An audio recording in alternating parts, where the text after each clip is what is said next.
Hi guys, I'm just in home from work and tonight's menu is lamb's hearts. So I just wanted to say a few words about organ meats, and they are incredibly important for our health for many reasons, to do with nutrition, the density of nutrients that are in the organ meats like heart, kidneys, liver.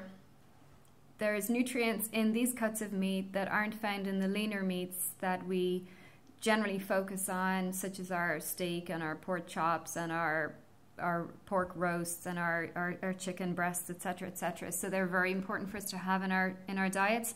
I've written at length about this along with some LinkedIn resources on the blog, so please do go on there, and I have a lot of recipes on the blog as well. But I just wanted to say that I'm not just someone telling you to do this, I do this myself.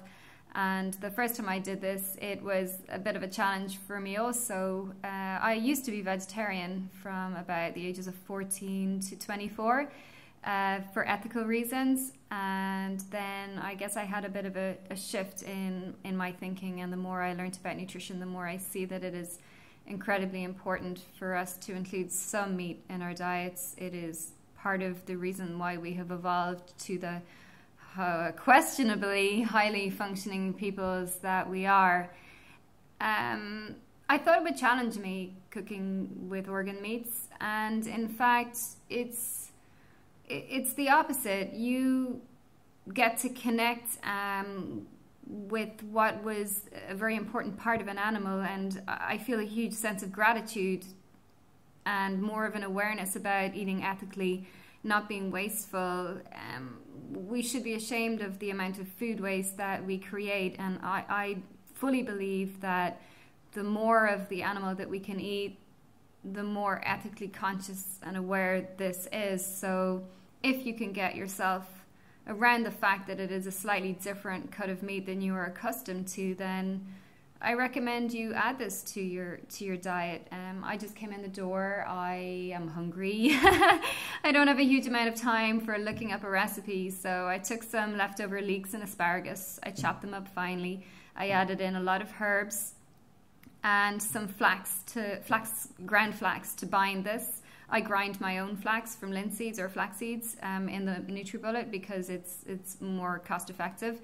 Anyway, I bound this all up and I used it to stuff the inner of the heart meat. I needed to remove a couple of the, valves and more fibrous tissue, and created a little bit of a cavity. I stuffed this in, and then I wrapped the heart just to keep it a little bit more tender while it's cooking. Now, previously I've wrapped it up in bacon. I think this was initially for us to get used to eating the heart meat and putting something nice around it, but now I'm looking to wrap the heart in something to keep it moist. So tonight I used leftover large cabbage leaves that we had from last night's dinner. I was thinking of using some large grated shreds of courgette. This would be a good alternative.